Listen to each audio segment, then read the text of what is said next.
欢迎来到新兴消息频道，请订阅频道，所以大家不要错过当天最热门的新闻。我们今天的时事通讯包括以下内容：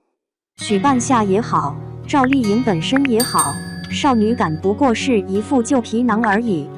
在一众85花中，转型最为成功的莫过于赵丽颖。前有《幸福到万家》这种农村题材的剧作，打开了她的戏路。后有风吹半夏，在大批国产大女主剧陷入创作常规窠臼的同时，也真正彰显了赵丽颖的演技。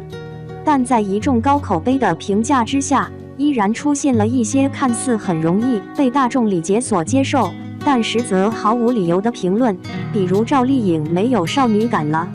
在赵丽颖选择许半夏这一角色时，她真正要塑造出来的就不是一个以白又瘦为美的单一标准的角色，而是一个有野心、有杀气，在坎坷荆棘中野蛮生长的独立女性角色。真正抢眼也具备吸引力的是这一人物身上的个人魅力。对比当下流行的傻白甜白莲花以及打着大女主，实则全靠其他人拯救，并且开启主角光环的女性角色截然不同。但这样的魅力完全被忽视，却仅仅只是因为赵丽颖的脸不够有少女感而成为了她被诟病的原因，当真是令人觉得讽刺。但也正是通过这种片面的评论，反映出来的是观众对于男女演员的不同评判标准。在赵丽颖被指没有少女感的同时，却没有多少人指控剧中的男主角李光洁和欧豪不具备少年感。创作讨好年轻观众，多样美被狭隘标准。在诸多题材类型中，最喜欢营销少女感的莫过于偶像甜宠剧。这类题材的剧集之所以将女性角色身上的少女感当作卖点和看点之一，主要是因为这类题材本身更为看重的不是作品质量，而是颜值。大部分年轻观众看偶像甜宠剧的唯一诉求就是男女主颜值一定要够高，否则就失去了看这类剧作的意义。男主角阳光帅气的少年感，女主角貌美如花的少女感就成了考量演员是否适合角色的唯一标准。有演技但缺乏少年感和少女感的演员，自然就被这类题材拒之门外了。比如中年实力派中的张译、于和伟、雷佳音等人，可以在各路题材全面开花，却唯独不适合偶像剧。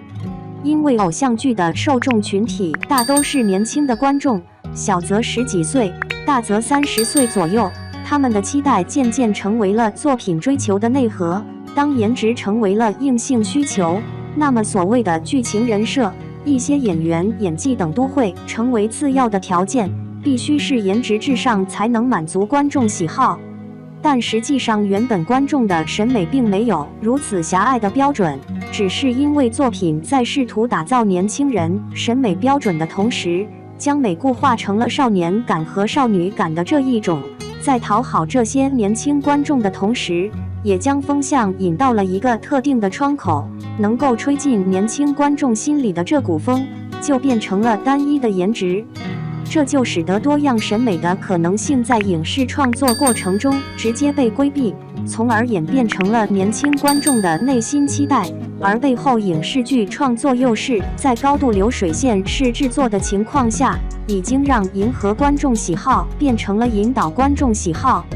这更像是作为接收端的观众与创作端的影视人之间达成的一种微妙的合作。处于创作端的影视人们不再试图创作出更具新鲜感和多样性审美的作品，而作为接收端的观众们又对于这类题材没有过多的需求，久而久之就出现了彼此约定俗成的现象。而另一个助长这一风气的群体，则是各路小花们。他们本身出圈的原因就不是演技有多么出挑，而是颜值高，再加上大量的言情偶像剧、甜宠剧的积累，都让这些小花们凭颜值就能在娱乐圈中杀出一条血路。作为85花顶流中的一员，赵丽颖最早也是因颜值而被推向高位，但如今她却不像其他的85花一般依然看重自身的颜值，而是打破这种审美局限性，尝试更多的可能性，在专业领域上试图有更高的作为。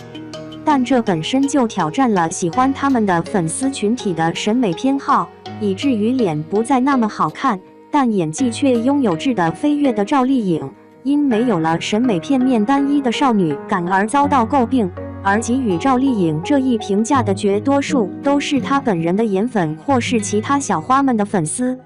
过度强调一位演员的颜值本身就是作为粉丝的心虚行为。任何人随着年龄的增长都会出现老态，即便是曾经的林青霞、王祖贤这样的大美女，在年过半百之后也早已出现衰老迹象。30+的女明星勉强还能营销所谓的少女感，但到了40岁、50岁，如果能够拿得出手的还仅仅只有早已不再契合她们的年龄与气质的少女感，恐怕只会更早地沦为笑话。因此对于这些女演员而言，像赵丽颖这样转型是必然的，而在转型的过程中，遭遇没有少女感的吐槽也将是必然面对的。拥护演员本身少年感、少女感的粉丝，不见得到了40-50岁还能违心的认同演员的状态丝毫不变。他们要么转粉更年轻的明星群体，继续为自己的这种单一审美寻找落脚点，要么打破自己的审美常规，去欣赏女演员的更多可能性。男凝视角下的少女感是长期审美规训的结果。演员不需要通过少女感来证明其自身的魅力，但对于拥有少年感或是少女感的演员而言，也绝不是其劣势而是优势。比如谭松韵可以在30岁左右的年纪演高中生，让人没有违和感，还能推出一部火爆的校园作品，也不失为一种与生俱来的先天优势。因此对于演员而言，有少女感并不是应该被诟病的原罪。人们对于女演员身上缺乏少女感的负面评价以及羞辱才是真正令人反感的。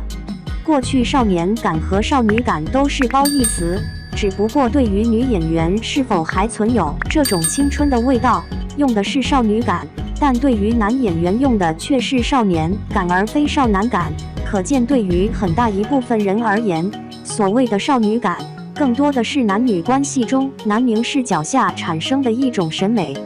这就导致少年感是褒义词，却让少女感渐渐变成了性质有明显差异的负面词汇。当越来越多的女演员被指控长得不够年轻好看，却要强行演少女，或是原本凭借颜值出圈的女演员，如今却走出了这一舒适圈，不拼颜值拼演技都成为吐槽的众矢之的。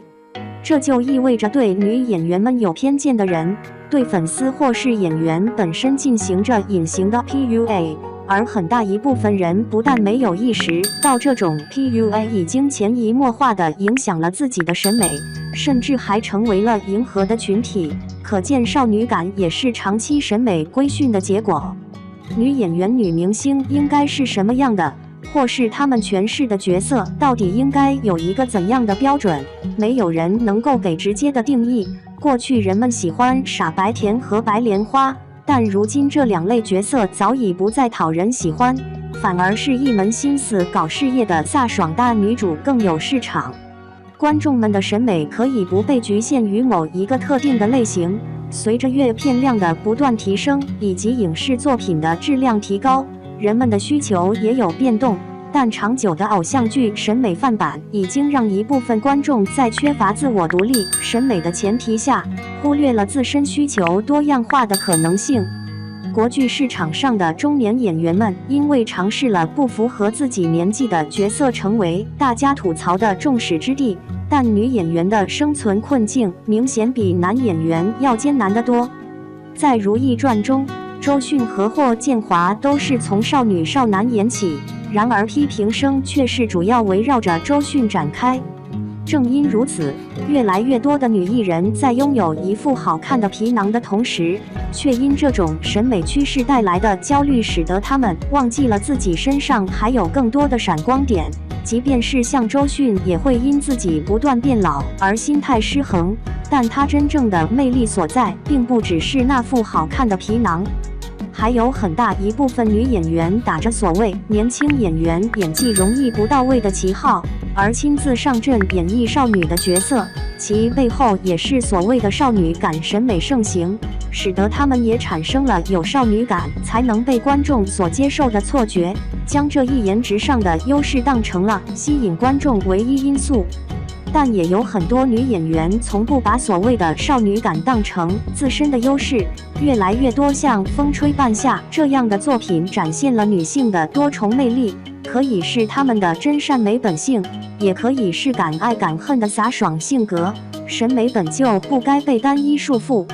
赵丽颖在《风吹半夏》中不但打破了自我的舒适圈，同时也摒弃了最开始走的花瓶偶像路线。对于30+的女艺人来说，能够有这样的觉悟的野心，以及想要转型就能够完成转型的魄力和能力，本身就是最值得赞扬的。而所谓的少女感，反倒成为了她们诸多优点中最不起眼，甚至最不紧要的那一个。作为演员，相较于留住自己的美和所谓的年轻感，倒不如把更多的时间和心思放在作品与演技上。因此许半夏也好，赵丽颖本身也好，少女感不过是一副旧皮囊，试图留住青春少女感，不如彻底摒弃，寻找更能立得住脚的优势。